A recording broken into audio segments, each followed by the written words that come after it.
जय गुरु जी। गुरु जी के तो गुण कितने भी गाओ, उनकी महिमा कभी कम नहीं हो सकती। हमें जब गुरु जी का बुलावा आया, जब हमने जाना शुरू कर दिया, तो वो टाइम आज हमारी लाइफ का ऐसा लगता है वो गोल्डन टाइम था जो हमने गुरु जी के साथ बिताया। हम लोग गुरु जी के पास जाते थे, चारों दिन जाना, गुरु जी का दर्शन करने, उनकी ब्लेसिंग्स लेनी, लंगर खाना। और गुरु जी को, जैसे गुरु जी अपने दरबार में जब आते थे अपने रूम से, इतनी फ्रेग्रेंस आनी गुरु जी की। अगर हम गुरु जी को माथा टेकते थे और हमारा जो माथा जैसे गुरु जी के चरणों से कभी टच हो जाता था, तो हमारे माथे से इतनी फ्रेग्रेंस आती थी। कभी हमारी चुन्नी अगर गुरु जी के चरणों में लग गई तो उसको हम आके धोते नहीं थे, अलमारी में रख लेते थे। तो इतने दिन तक वो गुरु जी की डिवाइन फ्रेग्रेंस हमारे कपड़ों से नहीं जाती थी। तो उस टाइम सारी संगत आके बाहर और एक दूसरे से गुरु जी की फ्रेग्रेंस के बारे में बात कर रही होती थी। वो सब इतना डिवाइन और इतना अच्छा था कि हम बता नहीं सकते। गुरु जी ने जो चोले पहने, हम वही सारा टाइम निहारते रहना गुरु जी को कि आज क्या पहना है, आज क्या कौन सा कलर पहना है। आज गुरु जी बहुत सुंदर लग रहे थे। हम यही सब देख के बहुत खुश होते रहते थे। और उन दिनों गुरु जी जैसे अपने हाथ से प्रसाद बांटते थे और संगत को जैसे प्रसाद देते थे और प्रसाद बाहर जाके खा के वापस आते थे। और कभी कभी ऐसा होता था कि वो प्रसाद बचा होता था तो गुरु जी किसी किसी और संगत को भी बुला लेते थे, 8-10 को या किसी थोड़े से लोगों को वापस दोबारा से प्रसाद देते थे। और कभी कभी गुरु जी जैसे अपना गुरु जी का जल प्रसाद आया या चाय प्रसाद आती थी, वो कवर्ड होता था और गुरु जी उसमें से कई बार पी के और संगत को दे देते थे। तो हम ये सब देखते रहते थे। तो बड़ा मतलब मांगते तो नहीं थे, पर इच्छा बड़ी होती थी कि कभी हमें भी गुरु जी का भोग मिलेगा। मतलब गुरु जी के हाथ से जो मिल रहा है वो भी बहुत डिवाइन है सब है, लेकिन जैसे सब देखते थे तो वो भी बड़ी इच्छा होती थी। तो वो इच्छा लेके हम हमेशा ही बैठे रहते थे। एक दिन गुरु जी ने से प्रसाद अपने हाथ से हमें दिया सारी संगत को, और हम लोगों ने बाहर जाके खाया और फिर वापस आए तो उस परात में थोड़ा सा प्रसाद और बचा हुआ था। और सबकी नज़र उस टाइम गुरु जी के ऊपर होती थी कि कहीं गुरु जी हमें बुलाए और हम ना देख पाए, मिस ना हो जाए। तो सब गुरु जी के एकदम एकटक गुरु जी को निहार रहे होते थे। और उस टाइम गुरु जी ने पहली बार, हमने कभी गुरु जी को खाते हुए नहीं देखा था। उस दिन गुरु जी ने थोड़ा सा, कितना थोड़ा सा प्रसाद ऐसे उछाल के अपने मुंह में डाला और परात में फिर बिल्कुल थोड़ा सा प्रसाद बचा हुआ था। और गुरु जी ने उस टाइम मेरे को ऐसे इशारे से अपने पास बुलाया, एक और आंटी को बुलाया और हमें गुरु जी ने वो प्रसाद दिया। और सोचो कि जिसके लिए हम तरसते थे, इच्छा रखते थे, वो गुरु जी ने मेरी इच्छा पूरी की। जब हम बाहर प्रसाद खा रहे थे वो और आंटी में, हम बहुत खुश हो रहे थे, आपस में गले लग रहे थे कि आज तो हमारा बहुत किस्मत जागी है कि गुरु जी ने हमें प्रसाद दिया है। और उसके बाद जैसे हम लोग जाते रहते थे गुरु जी के पास, और यही बात उन दिनों समझ आती थी संगत से भी और सत्संग सुनने को मिलते थे कि गुरु जी से कुछ भी मांगो नहीं, ना उनको अपनी कोई प्रॉब्लम बताओ, ना उनसे कुछ पूछो कि भाई कब ठीक होगी, और ना ही तुम बोलो कि ये ठीक कर दो। गुरु जी के अंदर से अगर तुसी मनो अपनी प्रॉब्लम दस दी तो मैं रब का दा, रब जब ठीक कर सकता है तो उन्हें पता भी होंगे थोड़ी की जरूरत है, थोड़ी की प्रॉब्लम है। तो गुरु जी से ना तो तुम मांगो और ना पूछो ना बताओ। और गुरु जी अंतर्यामी है। जैसे हम भी गए थे तो हमारी जो भी कोई प्रॉब्लम थी हमने ना गुरु जी से वो बताई, ना उन्होंने पूछी, और तीसरे दिन ही गुरु जी ने हमें ब्लेस किया था। और उनके अंतर्यामी है, वो रब है, उनके लिए कुछ भी करना मुश्किल नहीं है। वो हर एक सोल के साथ कनेक्ट है, हर एक सोल की उनको पता है उसको क्या चाहिए। लेकिन समय जो है वो गुरु जी के हिसाब से होता है कि वो समय आने पर आपको देते हैं। हम गुरु जी के पास जब जा रहे थे तो अभी थोड़ा टाइम ही हुआ था, हमें 3-4-5 महीने हुए थे। तो 31 दिसंबर आया। हमने सोचा कि रात को हमने खाना वाना खा के ऐसे दिल में सोचा कि हम ना जाके मंदिर माथा टेकाते हैं।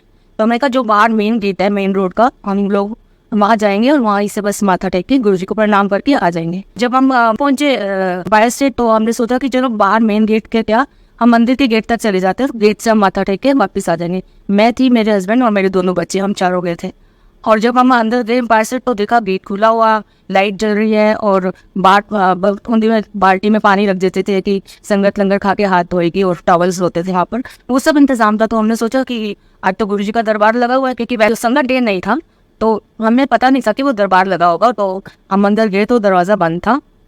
हमने नॉक किया तो एक सेवादार ने बोला कि हाँ जी बोलिए। हमने कहा कि गुरु जी के दर्शन करने हैं। तो वो बोलते आपको गुरु जी ने बुलाया आज? तो हमने कहा नहीं, बुलाया तो नहीं, हम तो चारों दिन ऐसे आते हैं बिना बुलाए। तो बोलते नहीं, वो अलग बात है, आज जो 31 को गुरु जी ने जिन संगत को बुलाया है वो ही आ सकते हैं।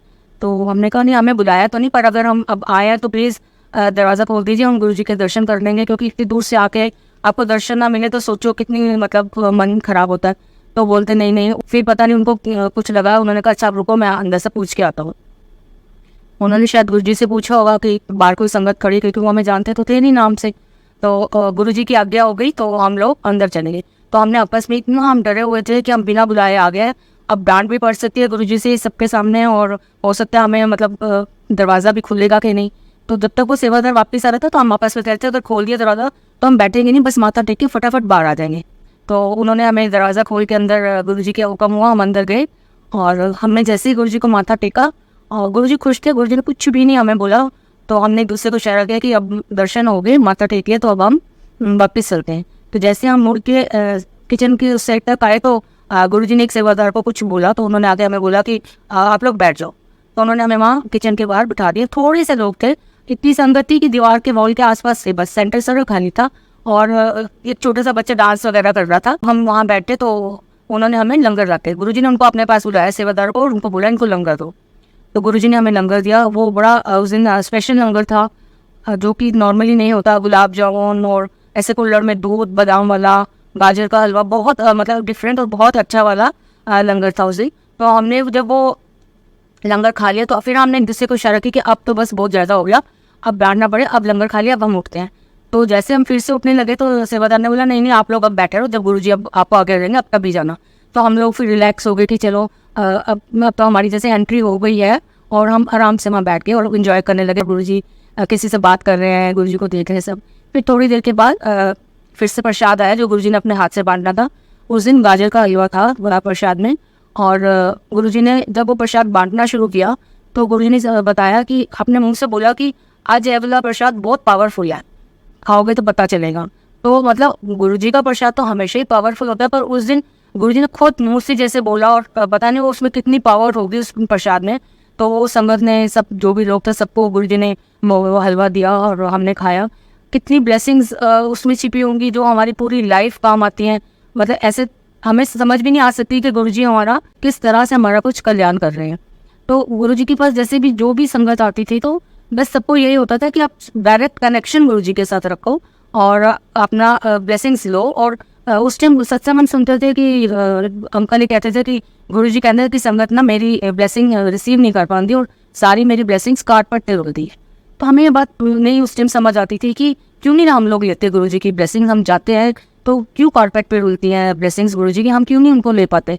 तो एक बार मेरी बेटी को गुरुजी ने ऐसे दर्शन में बताया कि दिखाया कि संगत आ रही है मंदिर, और बहुत संगत ऐसी जिन्होंने अपने सिर के ऊपर छन्नी रखी हुई है, और बहुत संगत ऐसी जिन्होंने कुछ बर्तन जैसे पतीला या कढ़ाई बड़ी सी उल्टी रखी हुई है। और उल्टी कढ़ाई और उल्टे बर्तन और छन्नी लेके जब वो गुरुजी के पास जाते हैं और गुरुजी उनको ब्लेस करते हैं तो सारी ब्लेसिंग्स उनकी वेस्ट हो जाती है, क्योंकि उल्टे बर्तन में कभी ब्लेसिंग रुक नहीं पाएगी। आप कोई पानी भी डालो, कुछ भी डालो तो हमेशा बह ही जाएगा। तो गुरुजी कहते हैं देख इन लोग मैं देने वास्ते बैठा पर लैन दे काबिल नहीं अजय बन रहे, मतलब कनेक्ट नहीं हो पा रहे हम गुरुजी से। कुछ हमारे कर्म ऐसे आते हैं, जैसे गुरुजी कहते थे कि जो बर्तन है थोड़ा पांडा है, बड़ा मैला है। तो गुरुजी भी कहते थे कि तुसी जो मेरे को सब मैले आंदे हो, तो मैं मेहनत करनी पैंदी बड़ी थोड़ा पांडा चमकान वास्ते। तो अब वो गुरुजी हमें शब्द सुना के, लंगर खिला के और सेवा दे के, मतलब बहुत तरीके से गुरुजी बहुत मेहनत करके हम सबकी मतलब हम सबको क्लियर करना चाहते थे ताकि हम क्लियर हो, साफ हो और गुरुजी की ब्लेसिंग्स जो है वो लेने के काबिल बन सके। उनके घर में तो कोई देर नहीं है, लेकिन बस हमारी लेने में देर है। तो हमें गुरुजी के हिसाब से जैसे चलना है। गुरुजी का तो कुछ भी मुश्किल है ही नहीं कि भाई बहुत गुरुजी के रूल्स हैं। गुरुजी का एक ही रूल है कि अच्छे इंसान बनो, सबसे दिया करो, भला कर सकते हो भला करो, नहीं कर सकते तो बुरा तो सीधा भी ना करो, ना सोचो, चुगली ना करो। ये छोटी छोटी बातें हैं गुरुजी की, और उन सब बातों के साथ गुरुजी का एक है कि गुरुजी का आप नाम जपो। आप गुरुजी का कुछ भी नितनेम आप करते हो। गुरुजी ने कभी ये नहीं बोला कि आप जो पूजा पाठ करते हो वो छोड़ के आओ। गुरुजी कहते हैं मैं कोई नवा धर्म नहीं चला रहा, जो चल रहा है आप जो करते हो वो करो, लेकिन आसरा एक रब का, एक गुरु का ही रखना है हमें। और जो भी आप नितनेम करते हो, गुरुजी वैसे शिव पुराण पढ़ने के लिए बोलते थे कि शिव पुराण पढ़ा करो। गुरुजी कहते थे समझ आए या ना आए, जब आप शिव पुराण शुरू करते हो गुरुजी की ब्लेसिंग्स आपके साथ शुरू हो जाती हैं। क्योंकि हम लोगों को तो इतना है ही नहीं बुद्धि कि हम इतने बड़े बड़े पुराण समझ सके या उनके बारे में पता करें कि क्या लिखा है, इसका क्या मतलब है। गुरुजी ने बस पढ़ो, नहीं समझ आते कोई बात नहीं, एक नियम बनाओ उनको पढ़ो। और जब हम वो शिव पुराण पढ़नी शुरू करते हैं तो जो गुरुजी की ब्लेसिंग्स हैं वो हमेशा हमारे साथ शुरू हो जाती हैं।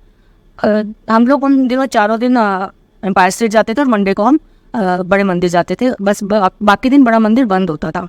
तो हम लोग मंदिर जाते थे, मंडे को चले गए, या मंडे भी बहुत दिनों के बाद शुरू हुआ था, पहले सिर्फ फंक्शंस के टाइम ही गुरु जी 4-5 दिन पहले खुलता था और आप लोग सफाई करने के लिए जाते हो। तो ऐसे एक बार हम लोग बड़े मंदिर जब गए, और मंडे का दिन था उस दिन तो, और शाम के टाइम शिवलिंग के ऊपर इतनी बड़ी जोत प्रकट हुई। जोत ऐसे प्रकट हुई जैसे कोई प्रोजेक्टर चलता है और पर्दे पे एक मूवी चल रही होती है, उस तरह से शिवलिंग का वो पार्ट जो कि पार्किंग की साइड दिखता है, उसके ऊपर जोत प्रकट हुई, और शाम तक बहुत बड़ी हुई वो जोत। और बहुत लोगों ने दर्शन किए, कई लोगों ने फ़ोन करके अपने और मेंबर्स को भी, घर के मेंबर्स को, अपने फ्रेंड्स को बताया, तो बहुत लोगों ने शाम तक वो उस जोत के दर्शन किए। तो इसी जोत को प्रकट करना शिवलिंग पे, और उस जोत को दर्शन करके कितनों का कल्याण करना, तो ये कोई आम जो गुरु होता है या कोई ऐसे वर नहीं कर सकते। जो सच्चे रब है हमारे गुरु जी, ये वही कर सकते हैं। हम लोग हमेशा जाते थे और देखते थे कि सुनते थे उन दिनों कि गुरु जी किसी को डुगरी साथ चले गए, कभी किसी शादी में गुरु जी संगत को साथ लेके चले जाते थे, और बहुत फिर वो लोग आके आपस में डिस्कस करते थे, बड़े बताते थे कि हम तो इतनी कारें गई, हमने ये एंजॉय किया, हमने वो एंजॉय किया, रास्ते में गुरु जी ने ऐसे किया। तो हम लोग ऐसे सोचते थे कि हम उन दिनों बहुत नए थे, पर मन तो सबका ही होता है कि गुरु जी के साथ हम भी कभी, गुरु जी हमें भी कभी अपने साथ कहीं लेके जाएंगे। तो हम सोचते थे पता नहीं हम इस काबिल कभी बनेंगे, तो देखेंगे जब गुरु जी लेके जाएंगे हमें तो हम जाएंगे। तो एक दिन अभी हम मतलब जैसे गए थे, तब उन दिनों बड़े मंदिर में अभी फंक्शन स्टार्ट नहीं होते, तब तो कोई भी फंक्शन अभी नहीं होता था, एम्पायर स्टेट में ही होता था।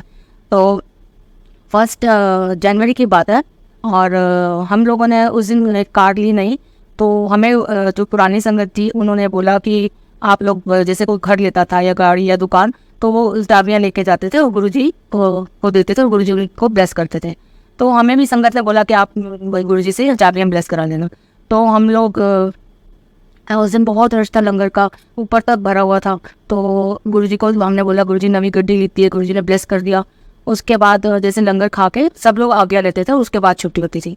तो मेरे अंकल ने, जैसे उनको पहले लंगर मिल गया था, और वो लंगर खा के गुरुजी से आज्ञा लेने के लिए आए, और मैं उस टाइम गुरुजी के पास ही मेरे को जगह मिली थी, एकदम सिंहासन के पास हम लोग लंगर खा रहे थे। तो जैसे मेरे अंकल ने गुरुजी को मत्था टेका, तो गुरुजी ने बोला कि बड़े मंदिर चलो चलो, बड़े मंदिर चलो। तो अंकल ने कहा अच्छा जी, और अंकल बाहर आ गए, और मैं अभी लंगर खा रही थी। तो मैंने देखा गुरुजी सबको तो नहीं, 1-2 लोगों को और को बोला कि बड़े मंदिर चलो। तो मैं बहुत खुश हो गई कि चलो गुरुजी ने पहली बार हमें अपने साथ लेके कहीं जा रहे हैं, वो भी बड़े मंदिर, जो कि धरती का स्वर्ग है, इससे बड़ा तो कोई जगह ही नहीं है। तो मैं भी जल्दी से जैसे लंगर खत्म होकर बाहर आई, तो मैंने अंकल को बोला कि चलो आज तो बहुत मज़े हो गए, गुरुजी ने बोला बड़े मंदिर चलो, तो फटाफट चलते हैं। तो अंकल बोलते नहीं, गुरुजी ने बोला बल्ले बल्ले हो गई। मैंने कहा नहीं, गुरुजी बहुत पंजाबी बोलते थे और काफ़ी फास्ट बोलते थे, तो अंकल को उन दिनों इतनी पंजाबी आती नहीं थी, तो उनको शायद समझ नहीं पड़ी। तो मैंने कहा नहीं, गुरुजी ने बोला बड़े मंदिर चलो।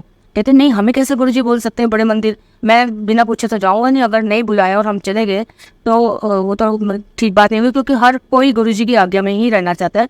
हर कदम पे हम यही चाहते हैं कि हम जो भी काम करें वो गुरुजी की आज्ञा के, उनकी रजामंदी में हो। अगर नहीं बुलाया तो नहीं जाने में ही हमारी भलाई है।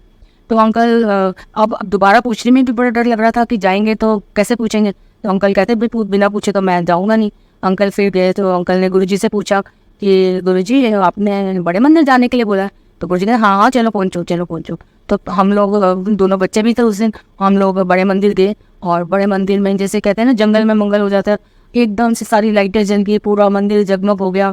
थोड़े से लोग थे, साथ ही साथ गुरुजी भी आ गए। इतनी ठंड थी, सबने स्वेटर शॉल जैकेट्स पहने, टोपियाँ पहनी। गुरुजी ने नॉर्मल पैंट शर्ट पहनी हुई पतली सी, और ऊपर एक शॉल ली हुई बस। और गुरुजी के साथ साथ हम मंदिर गए, और हॉल में सब लोग बैठ गए। और थोड़ी देर के बाद गुरुजी भी आए, और गुरुजी वहाँ सिंहासन पे नहीं बैठे, गुरुजी हमारे साथ नीचे ही बैठ गए। जहाँ से गुरुजी के रूम से एंट्री होती है हॉल की, वहाँ अंदर आके साइड में दीवार के साथ गुरुजी नीचे ही बैठ गए। और जो संगत थी वो भी सब आस पास बैठ गई। गुरुजी किसी से बातें करते रहे। फिर चाय प्रसाद आ गई, चाय प्रसाद बांटा गुरुजी ने। उसके बाद गुरुजी ने को मिठाई प्रसाद आ गया, गुरुजी ने वो अपने हाथ से हम सबको दिया। और ऐसे हम काफ़ी टाइम, 1-2 घंटे हम थोड़े से लोगों के साथ वो हमने टाइम गुरुजी के चरणों में बिताया। गुरुजी ने बहुत ब्लेसिंग्स दी।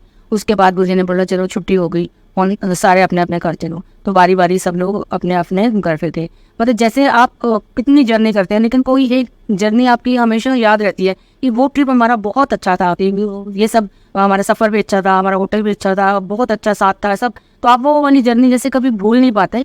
तो हम लोग भी जैसे गुरुजी ने हमें अपने साथ बड़े मंदिर ले गए, तो ये वाली जर्नी हमारी ज़िंदगी की बहुत बड़ी बात है हमारे लिए, और उसको हम आज तक याद करके बहुत खुश होते हैं कि मालिक ने हम पे कृपा करी और हमें अपने साथ लेके चले गए हैं। और उसके बाद जैसे हम लोग जाते रहे, तो थोड़े टाइम के बाद फिर ये हुआ कि 1 साल के बाद कि एक कार और लेनी है हमको। और बच्चे बोले कि बड़ी कार लेनी है, अंकल बोलते हैं नहीं, दिल्ली में ट्रैफिक बहुत है और छोटी कार ठीक रहती है पार्किंग के लिए भी और ट्रैफिक में चलाने के लिए भी। तो ना छोटी कार आ रही थी ना बड़ी कार आ रही थी, क्योंकि ना बच्चे मान रहे थे ना अंकल। तो हमने कहा अच्छा हम गुरुजी पे छोड़ देते हैं, जो गुरुजी कहेंगे हम वही लेंगे। और थोड़े दिन के बाद गुरुजी ने मेरी बेटी को दर्शन दिया और बोला कि है ना, सोचना कि चिट्टी होंडा सिटी ले लो। तो इसने मुझे बोला कि मम्मी ऐसे ऐसे रात को गुरुजी ने बोला कि चिट्टी होंडा सिटी ले लो। तो हमने कहा चलो हम अंकल को हमने कहा बताते हैं कि भाई गाड़ी लो। फिर मेरी बेटी कहती है कि मम्मी कहीं मेरी सोच तो नहीं होगी ये कि मेरे को बड़ी गाड़ी पसंद है, तो मैंने सोच लिया होगा गुरुजी ने मुझे कहा है, तो मैं एक बार और कंफर्म होगा, गुरुजी एक बार और बोलेंगे ना हम फिर लेंगे।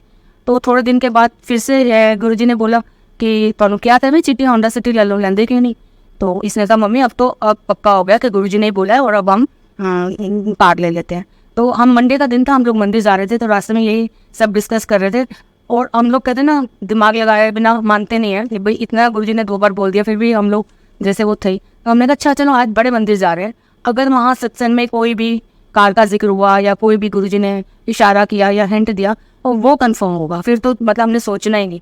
और हम लोग जब मंदिर गए तो वहाँ पर सत्संग चल रहा था, बहुत सत्संग होते थे उन दिनों, आगे फ्रंट साइड में बैक साइड में सीढ़ियों में कहीं भी संगत इकट्ठी हो जाती थी, 2-3 जगह ग्रुप बन के जैसे सत्संग चलते थे।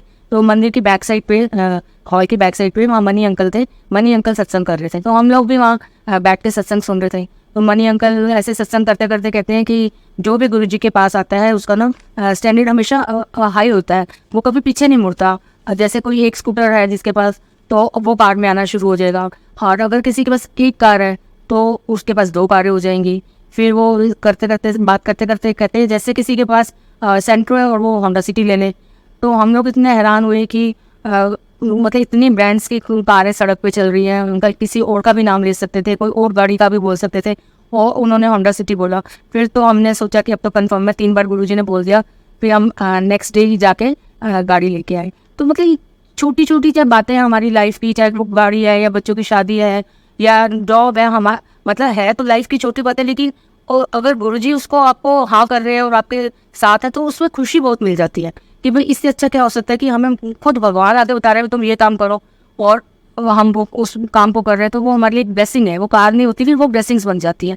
और गुरुजी की कृपा से जैसे हम लोग हमेशा जाते रहे आते रहे, सत्संग में चले गए, मंदिर चले गए, सेवा गुरुजी ने बख्शी। जैसे मैंने पिछले सत्संग में बताया था, गुरुजी ने बहुत साल पहले सेवा का बोला मुझे, इतने साल पहले कि तेरे को सेवा देंगे, लंगर सेवा देंगे। और वो जब टाइम आया तो गुरुजी ने मुझे वो लंगर सेवा बख्शी। गुरुजी जैसे उन दिनों में कोई भी संगत की शादी होती थी तो वो कार्ड लेके आते थे गुरुजी के पास, गुरुजी उनको अपने हाथ से बांटते थे, कभी कभी सेवादारों से भी बंटवाते थे। तो एक अंकल की घर बेटी की शादी थी, तो गुरुजी ने वो कार्ड हमें भी दिया शादी का, और वो शादी बसंत कुंज में किसी फार्म हाउस में थी। और हमें ये पता चला कि उस शादी में गुरुजी ने भी आना है, क्योंकि नॉर्मली ऐसा नहीं होता था कि हर शादी में गुरुजी रहे, संगत को तो भेजते थे और गुरुजी खुद किसी किसी शादी में जाते थे। तो हमें पता चला कि उस शादी में गुरुजी ने भी आना है। तो हम लोग सुबह से बहुत एक्साइटेड थे कि भाई हमको शादी में जाना है आज, हमको तो गुरुजी के एक डे और एक्स्ट्रा मिल गया कि गुरुजी के दर्शन होंगे, गुरुजी के पास बैठेंगे। और हम सुबह से बहुत खुश हो रहे थे, और उस दिन इतनी बारिश हो रही थी, इतनी बारिश हो रही थी कि बंद होने का नाम नहीं था।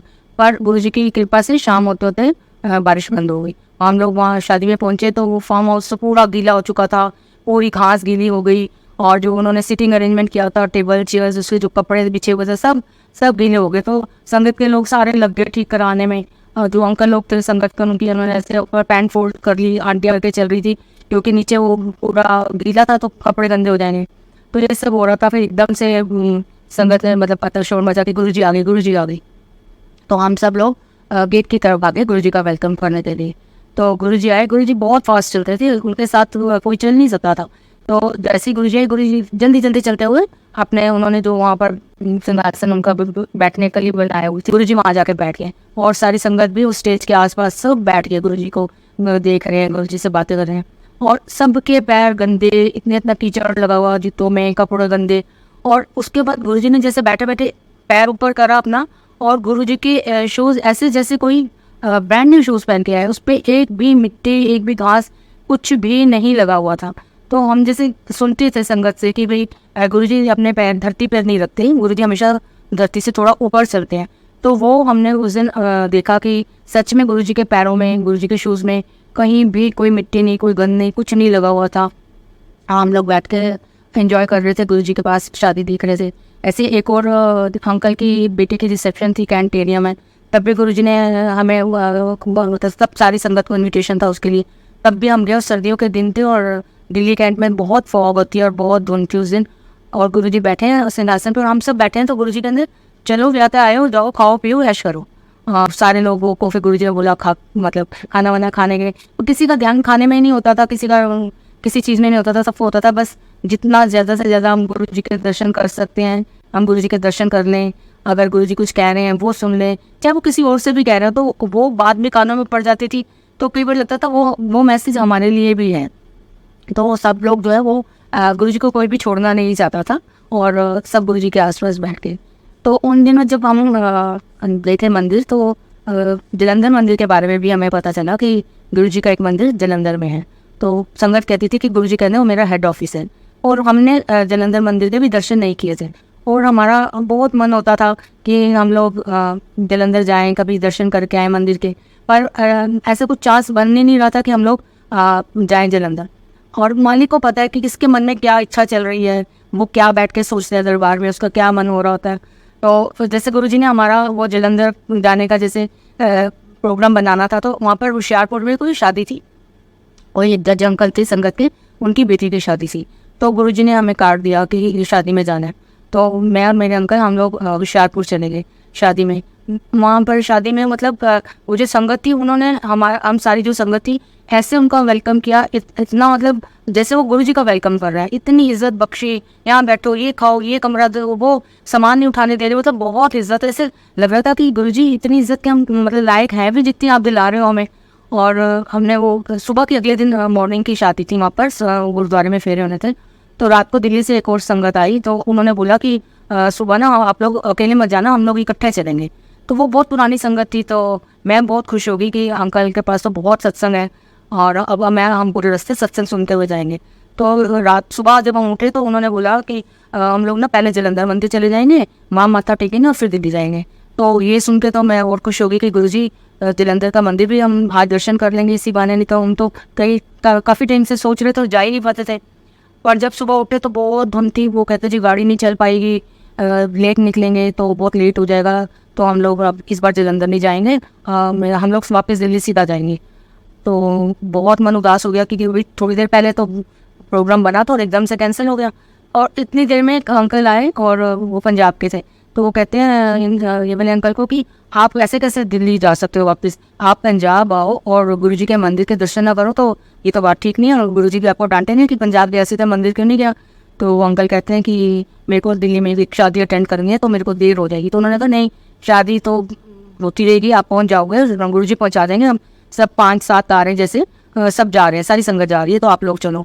और मतलब जैसे ना करते करते गुरुजी ने उन संगत को भेजा, उन्होंने हमारा प्रोग्राम बनवा दिया, हम सब जलंधर जाने के लिए चल पड़े। और रास्ते में हाईवे पे वो अंकल बहुत पुराने संगत के थे, तो उन्होंने जगह जगह पर यहाँ गुरुजी चाय पीते थे, वहाँ उन्होंने हमें चाय पिलाई। फिर उन्होंने बोला यहाँ से गुरुजी सारी संगत को शक्कर लेके देते थे, उन्होंने वहाँ से हमें शक्कर लेके दी। तो मतलब वो जैसे होता है ना, काफिला गुरुजी का चल रहा था, और पूरे रास्ते हम एंजॉय करते हुए, खाते पीते और सत्संग सुनते हुए हम जलंधर मंदिर गए। वहाँ हमने माथा टेका, पहली बार जलंधर मंदिर देखा, बहुत बहुत ज़्यादा डिवाइन जैसे फीलिंग आई, बहुत जैसे ब्लेस्ड हुए हम उस दिन। और वो अंकल हमें पूरा टाइम दिल्ली तक, और बेचारे हमें सत्संग सुनाते थे, वो थक जाए बोल बोल के 2 मिनट के लिए जैसे वो चुप हो, तो मैं मन में बोलूँ गुरुजी अंकल को बोलूँ ना और सत्संग सुनाएं, ये दिल अभी भरा नहीं, मैं बार बार ये बोलूँ ये दिल अभी भरा नहीं, वो अंकल बेचारे फिर सत्संग शुरू हो जाए। मतलब उन्होंने हमें इतने सत्संग सुनाए, तो फिर बाद में बोलते हैं और सुनाऊंगा ज़्यादा तो आपको डाइजेस्ट नहीं होंगे, क्योंकि गुरुजी के जो कई सत्संग ऐसे हैं जो बहुत सालों बाद आपको समझ आ सकते हैं, इतनी जल्दी आपको नहीं आएंगे, इसलिए आज के लिए इतना ही। और उन्होंने हमें उस दिन इतने सत्संग सुनाए कि वो कितने दिन तक हम उस सत्संग के जैसे कहते हैं ना नशे में डूबे रहे कि भाई अच्छा गुरुजी ऐसे भी करते हैं, गुरुजी ने ऐसे भी किया, गुरुजी ऐसे भी ठीक कर देते हैं, गुरुजी किसी की स्पेशल ट्रेन निकाल देते हैं, मतलब हम सुन सुन के जैसे बहुत हैरान भी हो रहे थे और बहुत खुश भी हो रहे थे कि कैसे कैसे गुरुजी करके और अपनी संगत को सत्संग भी सुनाते रहते हैं और उनको ब्लेस भी करते रहते हैं। कहते गुरुजी की नज़र हमारे ऊपर हर समय है, हर समय हर पल हम क्या बोल रहे हैं, क्या सोच रहे हैं, क्या जा रहे हैं, वो गुरुजी कहते हैं ना CCTV कैमरे हमारे अंदर फिट करके रखे हुए। आप कुछ भी करोगे कर्मों का हिसाब सारा वहाँ पर ऊपर जाता है, गुरुजी के पास पहुँचता है। इसीलिए कहते हैं कि भाई हम कहते हैं ना कि कौन देख रहा है, कुछ भी कर लो लेकिन कोई चाहे ना भी देख रहा हो लेकिन वो रब हमें देख रहा है हम क्या कर रहे हैं और कैसे कर रहे हैं। तो गुरुजी के पास जो भी संगत जुड़ती है वो इस बात को अच्छे से महसूस करती है कि गुरुजी हमेशा सबके साथ होते हैं। कोई भी संगत ऐसी नहीं होगी जो कहेगी कि मेरे पास सत्संग नहीं है, उनके सबके पास अपने सत्संग होते हैं कि गुरुजी ने हमारे साथ ऐसे किया, गुरुजी ने हमारा ये ठीक किया। क्योंकि गुरुजी के लिए हम सब बच्चे हैं, हम सब बराबर हैं। हम सोचते हैं कि पुरानी संगत या नई संगत वो कुछ नहीं है, क्योंकि महाराज का जो खजाना वो ऐसे नहीं कि थोड़ा सा जो पहले आ गया वो लूट के ले गया। महाराज के खजाने में सबके लिए सब कुछ है, बस जब उनका बुलावा आता है, जब गुरुजी चाहते हैं हम उनके पास जाएं, जब गुरुजी की मेहर होती है, जब गुरुजी की नज़र हम पे पड़ती है तो हम सबको ब्लेसिंग्स मिलती हैं। हमको आज भी मिल रही है और जो 10 साल बाद गुरुजी के पास आएगा उसको भी गुरुजी की ब्लेसिंग्स मिलेगी। क्योंकि गुरुजी के उसमें घर में किसी चीज़ की कोई कमी नहीं है, बस हमको हमें लेने वाला बनना चाहिए कि हम कैसे लें उस ब्लेसिंग को। हम अपने कर्मों को सुधारें, जैसे गुरुजी कहते हैं कि दशवंत करो, दान करो, दशवंत समय करो, पूजा पाठ करो। तो ये सब बातें हम सिर्फ सुनते हैं लेकिन हम लोग ये कर नहीं पाते हैं। तो वही है कि गुरुजी के पास जाके धीरे धीरे सारी बातें समझ आनी शुरू हो जाती हैं। छोटी छोटी बातें होती हैं, गुरुजी कैसे खुशियाँ देते हैं। हमारी 25th मैरिज एनिवर्सरी थी और बच्चे कहते हैं कि हम बहुत धूमधाम से मनाएंगे, बैंकेट हॉल बुक करेंगे, पापा अपना डायमंड की रिंग बनाना, मम्मी को देना, ये करना वो करना। बहुत बड़ी बड़ी लिस्टें बन गई कि भाई मैरिज एनिवर्सरी ऐसे मनाएंगे ऐसे मनाएंगे। पर कुछ बात ऐसी होगी कि वो जो भी हम प्लान कर रहे थे वो सब हो नहीं पाया। तो हमने कहा चलो हम जिस दिन मैरिज एनिवर्सरी से एक दिन पहले मंदिर जाएंगे और हम लोग रात को 12 बजे तक बड़े मंदिर में रुकेंगे और गुरुजी को माथा टेक के गुरुजी से ब्लेसिंग्स लेंगे। और नेक्स्ट डे संगत डे नहीं था तो हम लोग डिनर वगैरह कर लेंगे, मूवी देख लेंगे, बस नॉर्मल जैसे तरीके से मना लेंगे। मैरिज एनिवर्सरी की लार्ज स्केल वाली नहीं हो पा रही। तो जिस एक दिन पहले हम लोग मंदिर गए और 11 साढ़े 11 तो हमें बज गए। तो हमने माली भैया को बोला, ये माली भैया कि हाँ आज हम 12 बजे तक रुक सकते हैं। तो वो बोलते हैं हाँ क्यों नहीं रुक सकते आप रुको। उन दिनों संगत कम होती थी तो जल्दी वाइंड अप हो जाता था, 12 नहीं बजते थे। उसने बोला कि अंदर एक मीटिंग चल रही है, आप लोग हॉल के बाहर बैठो और मैं 11:15 के करीब आके दरवाज़ा खोल दूँगा हॉल का, आप लोग गुरुजी को माथा टेक लेना। हम लोग बाहर बैठे हुए थे हॉल के बाहर। अंकल मानी अंकल ने हमें चाय प्रसाद भी ला के दिया, चाय प्रसाद पी। उसके बाद उन्होंने जब जैसे दरवाज़ा खोला हम अंदर गए, हमने गुरुजी को माथा टेका। लेकिन उससे पहले जैसे हॉल बंद हुआ था तो उन दिनों जो भी कोई फूल लाते थे, माला लाते थे, तो लास्ट में जो सेवादार होते थे वो सारे फूल हटा देते थे। कारपेट में पूरा झाड़ू लगता था, पूरी चीज़ें अच्छे से सफाई होती थी। गुरुजी का मंदिर आपको सबको पता है कि अभी भी पूरी रात को एक एक चीज़ पूरी वाइंड अप होकर ही संगत बाहर निकलती है सेवादार। ऐसे कोई भी गंद छोड़ के या कुछ अधूरा काम नहीं छूटता था। तो वो कारपेट साफ हो चुका था, फूल वगैरह सब उठ गए थे। लेकिन जब हम दोबारा 12 बजे अंदर माथा टेकने गए तो गुरुजी की चरणों के आगे कारपेट पे 2 बड़े बड़े जयमाला वाले हाथ पड़े हुए, बहुत बड़े बड़े, जो कि नॉर्मली हम देखते नहीं थे वहाँ मंदिर में। तो मैं और मेरे अंकल एक दूसरे को देख के सोच रहे कि ये हार आया और ऐसे मन में आ रहा है कि हमारे लिए है। जैसे कि आज तक तो हमने कभी मंदिर से एक फूल भी बिना पूछे नहीं उठाया, एक पत्ती भी कभी सोचा भी नहीं कि मंदिर से कुछ चीज़ ऐसे लेके जाए बिना किस, जैसे कोई दे तो अलग बात है, अपने आप कभी नहीं सोचते थे ना, और मन में आता था। उस दिन पहली बार ऐसे लगा कि ये हार तो हमारे लिए है। हम दोनों ने हार उठाए, अंकल ने मेरे गले में डाल दिया और मैंने अंकल के गले में वो माला डाल दी। और हमने सोचा कि अब वापस हम यहीं रख देते हैं कि भाई लेके नहीं जा सकते गुरुजी के मंदिर की चीज़ें, हम कैसे लेके जाएं। तो माली भैया ने बोला नहीं नहीं, ये हार फूल तो वैसे भी रात को हट ही जाते हैं, संगत को ही बांट देते हैं, तो ये आप लेके जाओ, ये आपका प्रसाद है। तो अब माली अंकल ने बोल दिया तो हम बहुत खुश हो गए। हमने वो माला लेके हम घर आए, ये गुरुजी की ब्लेसिंग्स हैं। नेक्स्ट डे जैसे हम किसी होटल में डिनर करने गए तो हमें पता नहीं था कि वहाँ पर कुछ ऐसे सिंगर वगैरह आते हैं और कुछ गाना वाने का प्रोग्राम है। तो वहाँ जो उस दिन सिंगर आया था बड़े अच्छे, कोई पंजाबी के गाने गा रहा था, जैसे कि गुरुजी के फंक्शंस में पंजाबी चलते हैं और गुरुजी को बड़े पसंद है, वो सब चल रहे थे। और उसने फिर अनाउंस किया कि अगर आज किसी की मैरिज एनिवर्सरी है तो वो अपनी पसंद का भी गाना हमें बोल दे तो हम वो आपको सुनाएंगे। तो हम इतना खुश हुए कि देखो गुरुजी ने हमारी मैरिज एनिवर्सरी कितनी अच्छे से मना दी, हमें जयमाला भी दे दी, हमें डिनर भी करा दिया और ऊपर से गुरुजी के जो पसंदीदा पंजाबी गाने हैं वो भी हमें सुनाई देते। तो वो छोटी छोटी हर बात की खुशियाँ मालिक के साथ हैं। गुरुजी कहते थे जितने त्यौहार हैं, कोई भी त्यौहार होता था, दिवाली, दुशहरा, करवा चौथ, सब गुरुजी के साथ हम मनाते थे। गुरुजी कहते थे जो ਤੁਸੀਂ ਮੇਰੇ ਨਾਲ ਪਾਰਟੀਆਂ ਮਨਾ ਰਹੇ ਹੋ ਨਾ, ਉਹੀ ਉੱਤੇ ਜਾਣੀਆਂ ਤੁਹਾਡੇ ਨਾਲ, ਜਿਹੜੀਆਂ ਤੁਸੀਂ ਆਪ ਜਾ ਕੇ ਪਾर्टियां करते हो वो तो ਇੱਥੇ थल्ले ही रह जानी है, वो किसी काम नहीं आनी है। तो सारी संगत जो है वो कोई भी घर में जैसे त्यौहार आता था, कुछ था, हर कोई मंदिर ही भागता था। दिवाली हो, होली हो, करवा चौथ हो, कोई भी दशहरा हो, छुट्टी है कि नहीं है, सब ने सुबह सुबह अपने घर में जो भी किसी का नियम है पूजा करके, और शाम को सबने दरबार में जाना है, और वो सब हम गुरुजी के साथ मनाते थे। तो बहुत अच्छा लगता था कि गुरुजी के साथ ये समय बिता रहे हैं, जो हमारा कहते हैं ना बैकग्राउंड तक लेके जाएगा हमें समय। बहुत टाइम पहले गुरुजी ने मेरी बेटी को एक बार दर्शन दिए, और उसको गुरुजी ने ये दिखाया कि गुरुजी सिंहासन पर बैठे हैं और गुरुजी संगत को किसी किसी को ऐसे इशारे से बुला रहे हैं, और गुरुजी सबको दिए दे रहे हैं, और वो जो दिए हैं वो जल रहे हैं, जोत जल रही है, किसी का छोटा है, किसी का बड़ा है, किसी का बहुत बड़ा है, और सारी संगत वो दिए लेके गुरुजी के आसपास खड़ी होकर सोच रही है कि वे अब क्या कर रहे हैं। गुरुजी कुछ बताए, वे दिए तो हमने ले लिया, अब आगे क्या करना है। तो किसी ने संगत ने पूछा कि गुरुजी की करना है भाई दिए जा, तो गुरुजी बोले करना की है, आगे चल के रोशनी फैलाओ, जोत देना, जोत जलाओ। तो उसके बाद वो दर्शन खत्म हो गए। और सोचो कि मुझे लगता है कि वो जो गुरुजी ने दिए कहा कि जोत से जोत जलाओ, आगे रोशनी फैलाओ, तो आज देखो इतने सत्संग हो रहे हैं, इतने लोग सत्संग सुन रहे हैं, वो रोशनी ही फैल रही है। वो मालिक की जो हम वड्याई कर रहे हैं, जो हम उनको शुक्राना कर रहे हैं, ये जो नई संगत है जिनको गुरुजी के बारे में अभी भी कई बहुत नई संगत आ जुड़ रही है, जो जानना चाहती है गुरुजी के बारे में, तो उनके लिए तो ये रोशनी हो रही है कि हम आगे फैला रहे हैं और गुरुजी का नाम आगे जा रहा है। तो ये जो भी आज सत्संग हो रहे हैं, गुरुजी का हम नाम ले रहे हैं, ये सब गुरुजी की प्लानिंग मतलब कई साल पहले की थी। तो गुरुजी कहते थे कोई टाइम आएगा कर कर मेरा मंदिर बनेगा। तो आज वो टाइम आ गया कि हर घर में गुरुजी का मंदिर है, हर कोई अपने तरीके से गुरुजी को याद कर रहा है, गुरुजी की जोत जला रहा है, शब्द सुन रहा है, सत्संग कर रहा है, सत्संग सुन रहा है। तो मतलब इतना आसान तरीका गुरुजी ने हमारे लिए कर दिया कि जो हम कर पाए। कोई मुश्किल वाली पूजा पाठ होती तो शायद हम लोग तो नलायक ही हैं, शायद फेल ही होते, पर मालिक ने इतना आसान तरीका संगत को ब्लेस करने के लिए बनाया है कि कोई बात नहीं मंदिर आ पा रहे, आप घर बैठे हो और घर में ब्लेसिंग्स लो। जय गुरु जी।